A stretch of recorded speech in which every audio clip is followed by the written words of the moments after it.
Hello Tibians, and welcome to the third episode of this series. Remember I left the character at Cobras for the next day? There was one piece of business that had to be done first. Shipwrecking with Captain Charles from Port Hope. Shipwrecking is required to explore the Carlin Ice Islands. If you say hi, shortcut, city name yes to Captain Charles, then he will take you to the designated location for less than the original price. However, there is a catch. There is a chance to shipwreck on one of 4 random islands. 2 of those islands are ice islands, which is what you desire. The other 2 islands are in the southern waters, and those you do not want. Since ice island exploration is chance-based, I want to start this already now on Thursday. The first time you shipwreck on any character, you will always land on the same island west of Meluna. To get off this island, you need to search the pile of rubbish for a hawser. This needs to be used on the southwest corner of the raft. After that, you need to use the telescope on the south part of the island. You need to see the stars to know the route home, so the catch is that you can only do this at night. Of course I messed up the timing, so I had to log out right away. 30 minutes later, night had fallen over the lands of Tibia. Using the stellar constellation seen with the telescope, I was now able to use the raft. The journey always ends in Fibula. So naturally, my first exploration this tournament would be the Fibula area. I could always be the one you wanna call when it's cold outside. I will always be the one that's right here standing by your side. Open up your heart and let me in. I promise not to break you. I promise I'll be all that you want. So let me in my heart before. Let me in. Oh, your love explodes. Our heart implodes. Your love explodes. Our hearts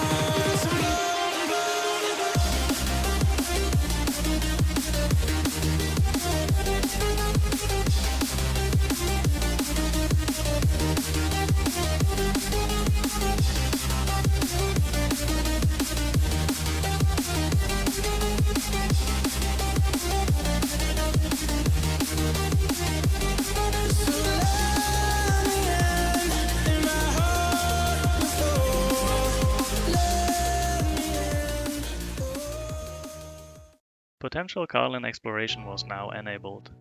Friday, Saturday, and Sunday afternoons were my chances. I logged out again and waited until about 10 minutes before server save. Then both Pariana and me grouped up at Cobras. Nobody was here at first, so that made us happy. It didn't last long though. That guy kept shooting a couple of hours from the left.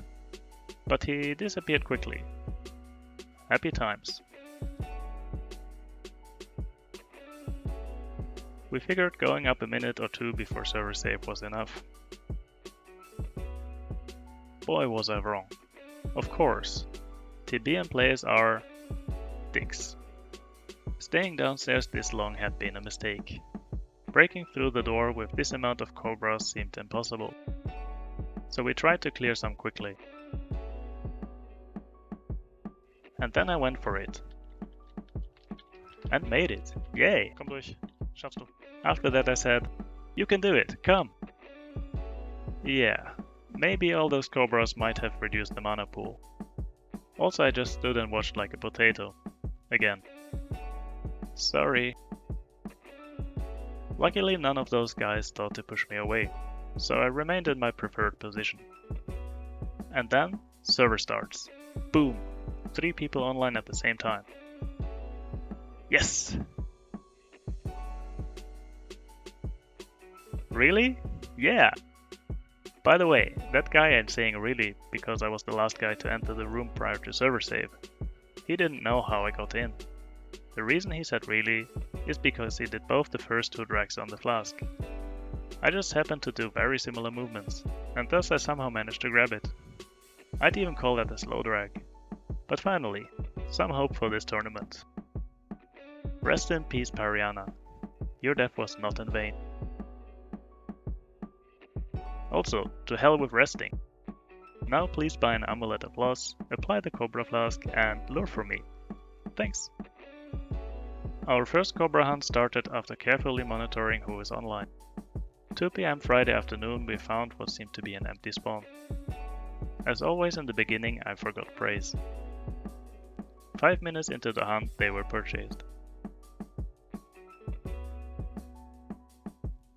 Experience per hour went above 200 million by the 10-minute mark. Then some guy runs by and starts hunting in the south area. Derp. He didn't hit our creatures at first, but with him on the south side, our experience peaked at just 260 million per hour. That was at least 90 million lower than it should have been at this point. So we started to aggressively invade the south side, which just caused that guy to come up to our side as well. Not very productive. Then, by the 20-minute mark, a third guy appeared. And this one was actually leeching off our pools. It was time to get out. After this, we didn't manage to get cobras again on Friday. The spawn was busy for most of the afternoon and evening. And then Pariana had to quest and wheel Tibia as well. So Saturday morning before server save had to do. With 8 hours and 40 minutes left, I now had 24,082 points. That was about rank 60 at the time. Then again, speaking of ranks before the competition is over is pointless, since everyone is at a different point in their playtime. I had planned to make 20,000 exploration points in about 7 hours. 22 if Carlin worked out, and if not, some extra time could be spent on hunting. So with 1.5 hours hunting time, I could reach at least level 400. That left me with the following total point estimates. The goal was to reach at least 50,000, and at that point in time I believed that still might be enough to win. Anyway, for Friday, there still was the Ice Island attempt.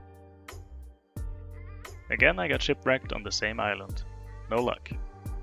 Also with just one try. Usually you need to take the shortcut a few times before you shipwreck. But then, for whatever reason, I log out after being online for just 1 minute. I have no idea what I was thinking. In terms of Tibian time, it is still night, which it didn't even need to be, because I cleared the mission on the previous day. If you fix the raft and use the telescope successfully once, you can always leave the island immediately any time of the day, should you shipwreck on it again. 30 minutes later I'm back to finish the business. I run immediately off the island, like I should have before, and then I go to Pariana's house in Darashia to refill. After that I place my character ready to hunt near cobras. 8 hours and 32 minutes left for the next morning. As always, I hope you tune in for the next episode.